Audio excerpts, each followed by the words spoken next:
bí wọ́n ti ṣe kọ orin ọ̀hún nìyẹn o, ṣùgbọ́n ó jọ pé wàhálà ti ń ṣẹlẹ̀ o. bẹ́ẹ̀ ni inú àwọn èèyàn kan kò dùn sí ipa àti àyàgbàǹgbà tí wọ́n sọ pé Ahmadu Aláwìyé ń ṣe o lórí iṣẹ́ tí wọ́n ṣe fún ìjọba ìpínlẹ̀ Èkó àti ẹni tó fẹ́ di ààrẹ Nàìjíríà Aṣíwájú Bọ́lá Ahmed Tinubu, pàápàá lórí iṣẹ́ ńlá tí MC Olúọmọ Alhaji Musiliu Akínsànyà pè wọ́n sí. ǹjẹ́ kí ni ó ń bí àwọn ẹgbẹ́ nínú o? Kí ni wọ́n sọ pé Ahmadu Aláwìyé ṣe o? ọ̀rọ̀ rèé o láti ẹnu olórí ẹgbẹ́ wọn Alhaji Mumini Damilọ́lá. all over Nigeria ni mo ń sọ a wà ní 35 states.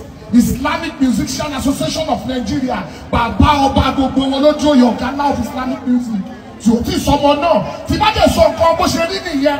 jọ bàbá ọba fáwọn wo àwọn wo ló jẹ́ bàbá ọba fún ìwọ ọ̀bọ yìí ìgbéraga ẹ ti pọ̀ jù a dẹ̀ ń dákẹ́ fún ẹ àwọn ọmọ ẹgbẹ́ ń wòyàn bí ẹni pé èèyàn wà competent bẹ́ẹ̀ ti dákẹ́ téèyàn ń dákẹ́ títiri téèyàn ń tiri. orúkọ àwọn tó bí wa la fẹ́ kó bàjẹ́ torí tí wọ́n bá bíyàn kéèyàn náà tún rẹ̀ bí à ń ṣe jàgídíjàgan à ń dẹ̀ ń ṣe hàn náà à ń dẹ̀ ń ṣe wọ̀bíà ìyẹn ló ń ṣẹlẹ̀ lára tiwa kò ń lè pé àìbọ́yá kálukú náà mọ tóun lè ṣe. now ìwọ Amadu ń sin olanu pọ̀ngàlà wọ́n sọ pé ìwọ òun dákọ̀ 36 state ibẹ̀ lẹ́ni ibo ló mọ̀ àwọn gómìnà wo ló mọ̀ ní gbogbo state tá a wà ṣé òun wá meeting ni ìgbà tó tún máa lanu ẹ̀ wọ́n sọ pé ìwọ ni bàbá ọba fáwọn wo ṣáwọn tó ti ṣe ẹgbẹ́ lọ tọ́jà àbá lọ jẹ́ àbá fún ni àbí mi tí mo jẹ́ president ẹgbẹ́ ìsìn are you the national president of Isman tó ń pera ní bàbá ọba fáwọn wo bàbá ọba fáwọn wo galigalẹ́ ti pọ̀jù apẹ́ ti wà lókè jù kí ni problem wọ bọ̀bọ̀ yìí gan tí ọba fẹ́ dipò múnú ẹgbẹ́ wàá wá meeting wàá ṣẹgbẹ́ kí ni problem wọ bọ̀bọ̀ yìí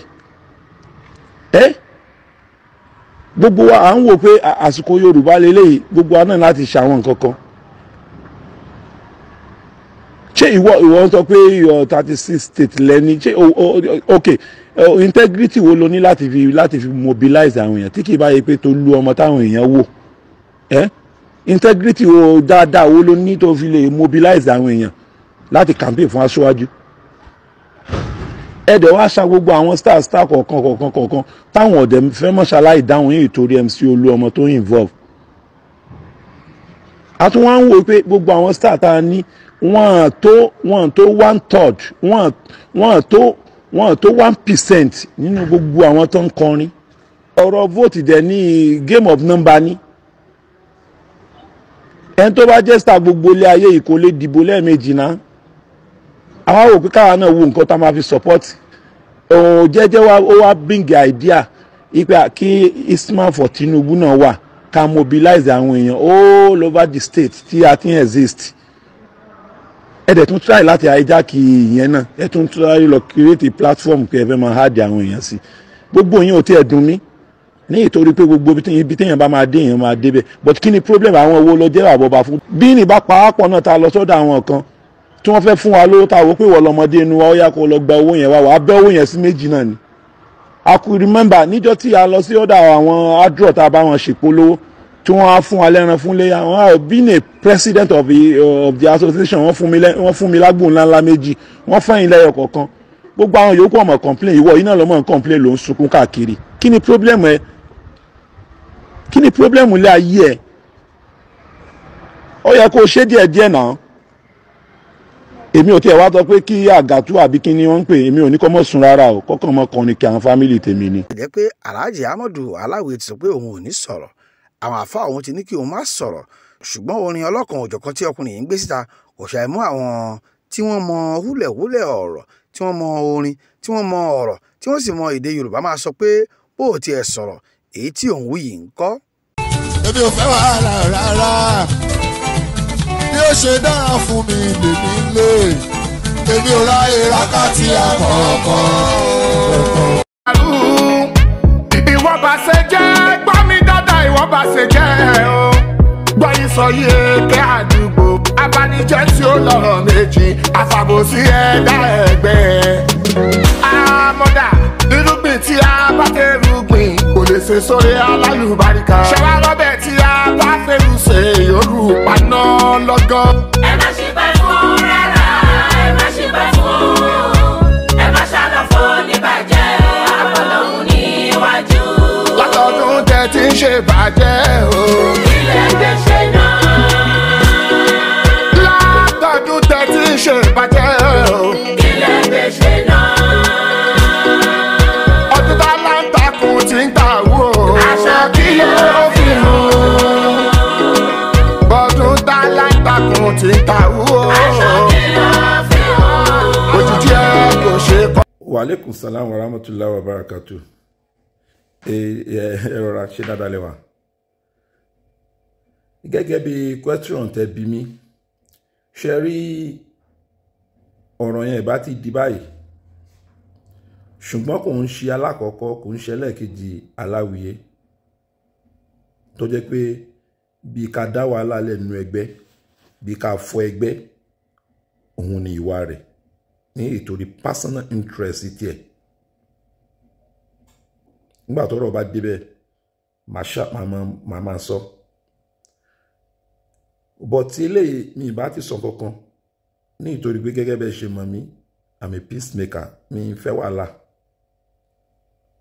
Ọ̀pọ̀lọpọ̀ nǹkan ni mo dẹ̀ máa ń dákẹ́ lé lórí ní ìtorí bí wọ́n ṣe bí wa. Ṣùgbọ́n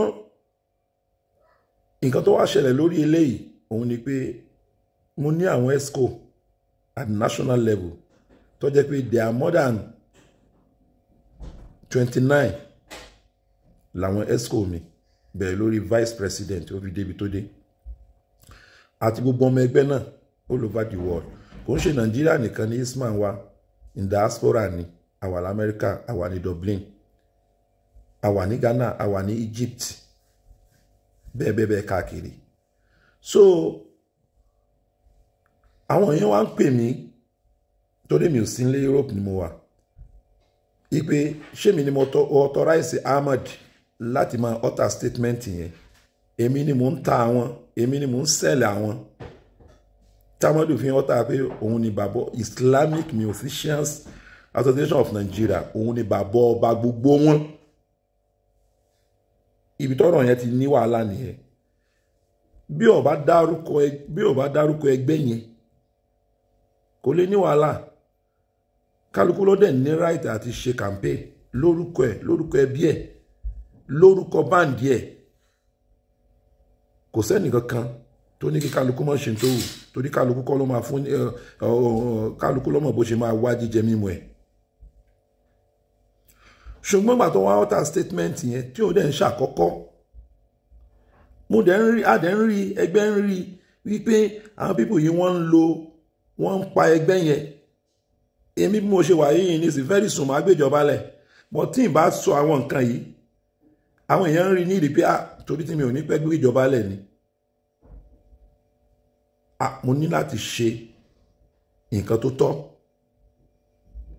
tí inú àwọn ọmọ ẹgbẹ́ mi máa fi dùn ló jẹ́ kí n sọ̀rọ̀, àti pé ọ̀rọ̀ yẹn mo ní láti sọ.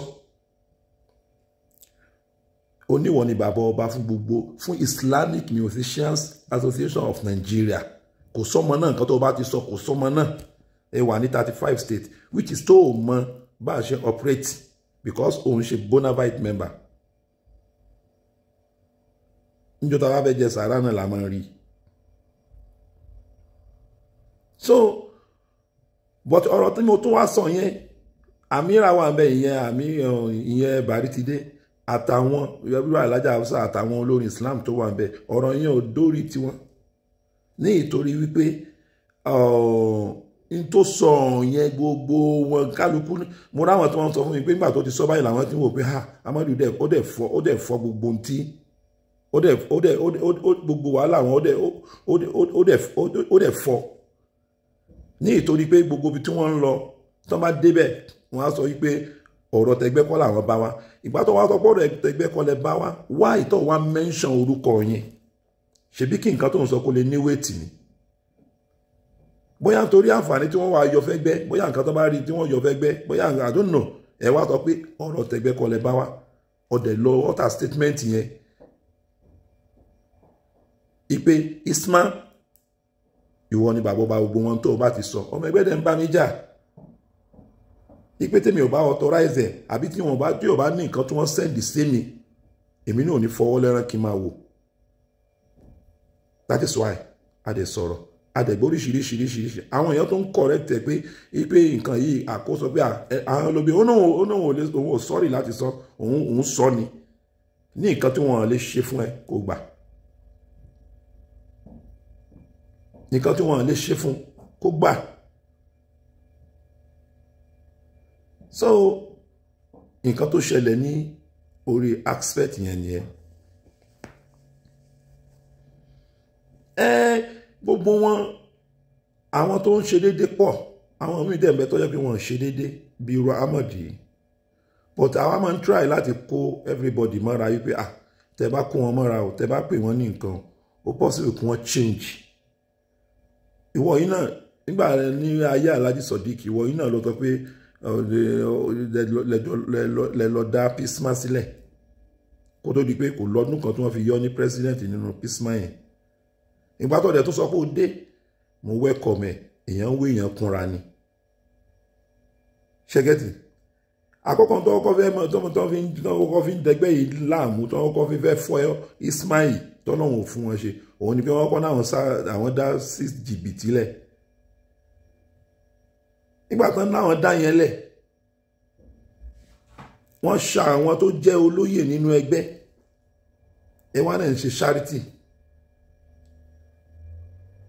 mo fọgbọ́n tó ń bá yẹn náà ni mo fi sọ pé ẹ fi wọ́n sílẹ̀ wọ́n wá náà nǹkan oríṣiríṣiríṣiríṣiríṣi táláwíyé tó ń ṣe ó sọ pé Ọlọ́run gbàdúrà ẹ̀ jáwọ́sẹ̀ dé Alájà Rúkáyà Gàwá tó ń ṣe òde tí ẹnìkan fún wa ní owó tó yẹ kó jẹ́ tèmi 7,000 naira ló yọ mápò ó dẹ̀ náà Ọlọ́run gbàdúrà ẹ̀ jùjọ àwa lọ gẹ́gẹ́ bóyá máa ń sọ léyìí táwọn ọ̀dẹ̀ tọrọ jẹ lọ́wọ́ ẹ̀ gbogbo téèyàn ń ṣe láyé yìí lọ́lọ́run ti ní káwa náà ṣe nídìí iṣẹ́ yìí kọ́lọ́ mọ́ bà kankan jẹ́ ń bẹ́ tá a bá ṣe làwùlàwù á ṣe làwùlàwù ni wọ́n bá náà ń tọ́ ọmọ arọ́mọtọ́ wọ́n bá náà ń lo mọ́tò arímọ́tò tó dáa lò wọ́n bá náà ń kọ́lé akọ́lé tó dáa adẹ̀fẹ́yàwó tó rẹwà so mi mọ̀ nǹkan tó jẹ́ pé gbogbo ilé ayé ni a fi sí tẹ́nìkan wà sọ wípé torí ẹ̀ òun ju àwọn kan lọ àwọn ìwo lọ jẹ́ àwọn ọba fún so ọ̀rọ̀ mi ò jù bẹ́ẹ̀ lọ kò sẹ́nìkan tó bínú ẹnì kankan kò dẹ̀ sẹ́nìkankan tó ní kí kálukú má jayé orí ẹ̀ ṣùgbọ́n ọ̀rọ̀ ẹgbẹ́ ó yàtọ̀ mo wá ń gbọ́ tí wọ́n sọ pé orúkọ tó bá wù kálukú ni kálukú ń jẹ́ yes orúkọ tí kálukú máa ń wù kálukú ló ń jẹ́ èmi náà jẹ́ mufti wọ́n pè mí ní àwọn kan fún mi ní oyè mufti fún lórí Islam àwọn kan mo ṣe rẹ́kọ̀dù olórí oko wọ́n fi ń pè mí ṣé bóun náà ṣe number 1 tó pera rẹ̀ number 1 kò sẹ́ni tó bá dùn náà ṣé bóun náà òun lọ̀gá ńlá olórí Islam kò sẹ́ni tó bá dùn náà bẹ̀tíjọ́ tó bá ti sọ pé ìwọ ni ọ̀gá ńlá gbogbo Isma àwọn èèyàn sọ̀rọ̀ torí ẹgbẹ́ nìyẹn ọ̀rọ̀ yẹn dẹ̀ máa ní mínì ó dẹ̀ máa ní wéètì so bó ṣe jẹ́ nìyẹn nǹkan téèyàn bá jẹ́ nínú ẹgbẹ́ kó má pera ẹ̀ o lè pera rẹ ní tó bá wù ọ́ fún gbogbo ara ayé tó bá tó ayọ́mọ̀ wù ọ́ bóòdè tó ayọ́mọ̀ yín mú bó ṣe jẹ́ bọ́tí nínú ẹgbẹ́ ó kẹ̀kẹ́ nìkan wá ní pé òun ní gbogbo akọ̀wé àgbà fún gbogbo olórin gbogbo isma secretary máa sọ̀rọ̀ náà ok a kì í jọba nínú isma but ọba wa ni president wa èmi náà máa fi àlíbalẹ̀ very soon alájà àríyọ̀ kọ́nà ọba kó bá wa fọ̀rún kẹ́wọn wọ́n ń pera wọn ní bàbá ọba fún Sodiq nígbà tó ń ṣèjọba lọ́wọ́ aláàjì Sodiq ọ̀dẹ̀ pera wọn bàbá ọba fún Dámilọ́lá bọ́n bá táwọn bá tẹ̀ tún wá pera wọn fún ní bàbá ọba fún mi ó tún lọ ní ìtorí pé bọ́ọ̀sì mi ni àwọn náà gbéjọba lẹ̀ tèmi gbà so ti but ìwọ tó ṣẹgbẹ́ tó ọmọ nǹkan tá à ń ṣe ń bẹ̀ ó wá débi tó jẹ́ bí o ti fẹ́ jàǹfààní ẹgbẹ́ ó wá dárúkọ ẹgbẹ́ yẹn tán ó wá ní ẹ wà ní 35 states ìwọ níbà tí ìwọ bá sọ nínú ẹgbẹ́ yẹn ní tó bá sọ lẹ́nu ẹgbẹ́ yẹn confam ni ẹ̀yin náà gbọ́ yẹ̀wò so tí ì bá sọ̀rọ̀ gan-an mo gọ̀ síra. bẹ́ẹ̀ ni gbajúgbajà olórin mùsùlùmí aláàjà mistura adéròmù náà kò ṣàì sọ ohun tí ó mọ̀ nípa gbogbo bí ọ̀rọ̀ ọ̀hún ṣe jẹ́ o. ẹ wá kọrin fún wa ẹ wá polongo fún Tinubu ẹ wá sọ nípa Sanwó-Olú báwo ló ṣe bẹ̀rẹ̀ gan báwo ló ṣe kí ni bẹ̀rẹ̀ tàná pè. ṣẹ́rí kínní yóò ti bẹ̀rẹ̀ láti oríṣọ̀rọ̀ ọdún yìí àti last year ní nǹkan yìí ti bẹ̀rẹ̀ because commissioner for home affairs wọ́n ti ń pè wá wọ́n carry wa along ìgbà tí commissioner for home affairs dẹ́ pè ńgbà yẹn Alhaji Mumi Damilọ́lá wọ́n sì wà ní Nàìjíríà gbogbo wa jọ lọ ni pẹ̀lú wọn so ìgbà tí gbogbo kadì wá kàmpéènì dé yìí tó pè wá ẹjọ́ ṣé àní dá wọn lóhùn ni because àwọn ẹni inú àwọn là ń rí. That commissioner for home affairs Anofi Elegushi he is a very good man and a lover of Islam. Allahu Akbar. débi pé bọ́ọ̀ ìwà yẹn kẹ́ pé wọ́n lẹ́ẹ̀kan wọ́n máa dá yín lóhùn lẹ́ẹ̀mẹ́ta. Even kí ẹ fẹ́ ṣe òde kọ́ máa ráyè wọ́n máa ṣe nǹkan tó ń pé inú tẹ̀yìn tẹ̀ pé wọ́n lẹ́yìn náà máa dùn ẹ́ mọ̀ pé àwọn ò fojú pa yín rẹ́ bẹ́ẹ̀ ni that's just the kind of person that man is. ìyá Anofi Elegushi. bẹ́ẹ̀ ni mo sọ fún yín ẹjọ́ ṣéyàn tó wá ń ṣe dáadáa bẹ́ẹ̀ yẹn ṣé tó bá wá pè wá ń pé àóyá èèyàn ọmọ yìí àfẹ́ kẹ wà lẹ́yìn àfẹ́ kárí yín along anything tá a bá ń ṣe ẹjọ́ gbogbo nǹkan yẹn àǹfààní títí wá kọ́ ni. bẹ́ẹ̀ni. àǹfààní tí wá ní.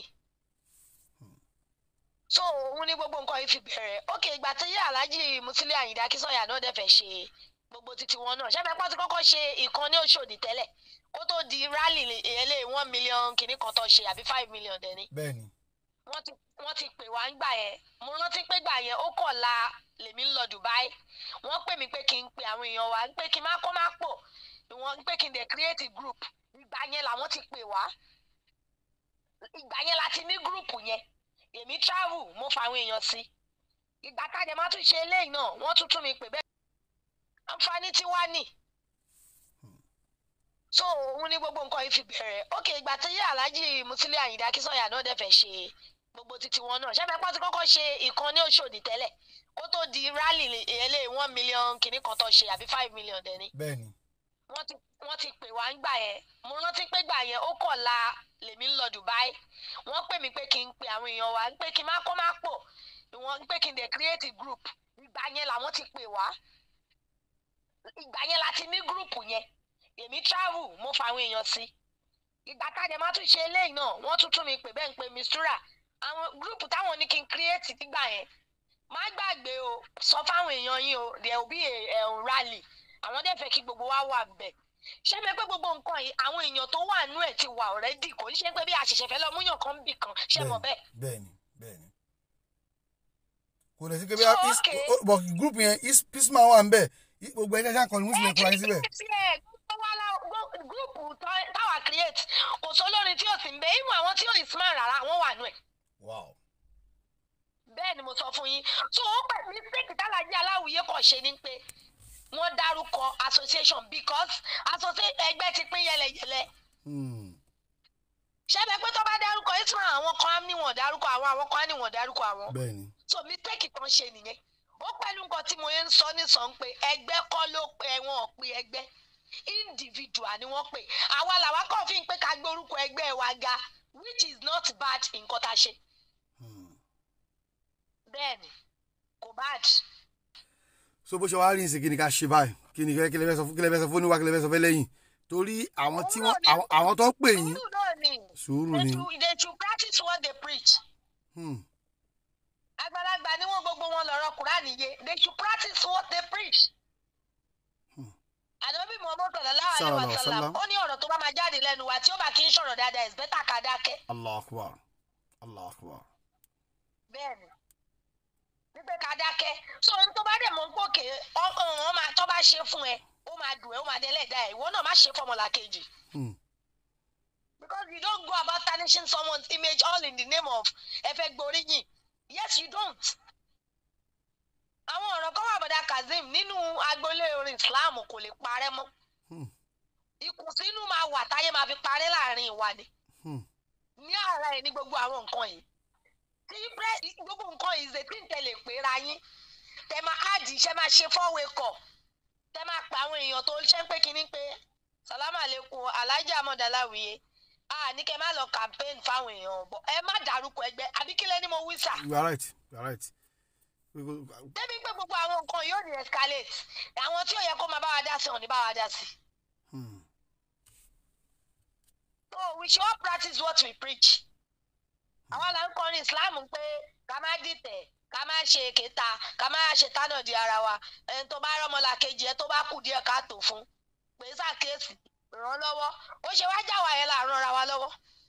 Ok, wọ́n ń sọ pé Alhaji Ahmad Aláwìyé lòun ni bàbá ẹgbẹ́ ẹjọ́ ṣáwà ń lo bàbá ẹgbẹ́ ní SMAN ni ṣebẹ́ election la fi ń joyè níbẹ̀ kí wá ló fi ń dun anybody. Ẹ dá mi lóhùn lo bàbá ẹgbẹ́ kò sí pé wọ́n ń fàyàn kan lẹ̀ ṣàlàyé mi iye nínú ẹgbẹ́ títí wa election la máa ń lò a máa ń dìbò ni. Ẹ lo bàbá ọba kò sí kò tó ń jẹ́ bàbá ọba. Lo kò sí tó ń jẹ́ bẹ́ẹ̀ a máa ń dìbò ni. Ok, ìgbà tó ti sọ yẹn ṣé kò yẹ káwọn èèyàn yìí ti mọ̀ ń pé Alhaji Ahmad Aláwìyé báwọn ṣe máa ń ṣe tiwọn nìyẹn gbogbo nǹkan ìdẹ́kẹ̀rẹ́ gan Aláwìyé fi ń ṣeré ni gbogbo aṣáàbà máa pọ́nra wa lé ní bọ̀dá Kazeem. Bẹ́ẹ̀ni àgbọ́yé. Mi ìṣàdìdé bí kọ́ńtìn níbi kan máa ti fún mi máìkì kí n wá máa dìrẹ́pù ara mi kò pọ́síbù gbogbo wa máa pọ́nra wa ni. Aṣáàdì nínú àwọn olórin wa tó lóhùn níbẹ̀rẹ̀ orin òun ló pín orin òun lolórin tó yẹn pé kò ní sírú ẹ̀ mọ́ ẹ jọ ìgbà tẹ́ni yẹn pé rẹ̀ bẹ́ẹ̀ ṣé gbogbo wa bàjẹ́ ẹ dá mi lò. èèyàn kọ́ ló ṣe. Ọlọ́run akọ gbogbo wa mọ̀ ṣe. Allahumma amin. Salamu alaikum. God bless you. lára àwọn gbajúgbajà olórin mùsùlùmí tá a tún bá sọ̀rọ̀ náà ni Alhaja Tawakalitu Adunni Olóríire àlàyé tó ṣe ni pé ẹgbẹ́ kan ni wọ́n pè ó ọlọ́run ní kọ̀ọ̀kan ni o àti pé lájorí ohun tó mú àwọn dé láti polongo ìbò fún aṣáájú Bọ́lá Ahmed Tinubu àti Sanwó-Olú iṣẹ́ takuntakun tí Àkànbí ọmọ Olóríire ti ṣe lẹ́kọ̀ọ́ àti Nàìjíríà lápapọ̀. Alhaja Adunni Olóríire sọ pé èmi kì í ṣe kéléṣe o bẹ́ẹ̀ ni èmi kì í ṣe Chidinma tàbí Làràbà. Alhaja Adunni Tawakalitu ni mò ń jẹ́ o bẹ́ẹ̀ ọmọ Yorùbá pọ́nbélé ni mí láti ìpínlẹ̀ Èkìtì fún ìdí èyí aṣáájú Bọ́lá Ahmed Tinubu ni mo tẹ̀lé o ṣé ọmọ ẹni kò ní ṣèdí bẹ̀rẹ̀ láti ilẹ̀kẹ̀ bọ ọmọ ẹlòmíì nídìí. Ẹgbẹ́ àwa olórin mùsùlùmí ti pé oríṣiríṣi. Alhaji Ahmadu Aláwìyé tó sọ pé Ismail ẹgbẹ́ àwa kì í ṣe pé ó fẹ́ fi ta àbùkù ẹnikẹ́ni tàbí tẹ ààrẹ ẹgbẹ́ wa lójúmọ́lẹ̀ èdè ni kò yéèdè ṣùgbọ́n ṣá ìfẹ́ ni mo fẹ́ kí a ní láàrin ara wa síra wa o tí ìfẹ́ bá wà kò ní sáyè fún ìkùnsínú rárá o ẹgbẹ́ kọ́ la lọ ṣiṣẹ́ fún o àwa àkànwà tí àwọn MC Olúọmọ kò lè má pè síbi gbogbo tí wọ́n bá ń ṣe irú èmi yìí Òṣòdì níbẹ̀ ni mo gbé dàgbà ó ti pẹ́ tí àtijọ́ ńlá jọ ṣe pọ̀ bọ̀ wá orúkọ ẹgbẹ́ tí Alhaji Ahmadu Aláwìyé dá náà ló fẹ́ dá nǹkan sílẹ̀ o ṣùgbọ́n ju gbogbo ẹ̀ lọ sùúrù ni ó ṣe pàtàkì jù fún kálukú wa lásìkò yìí.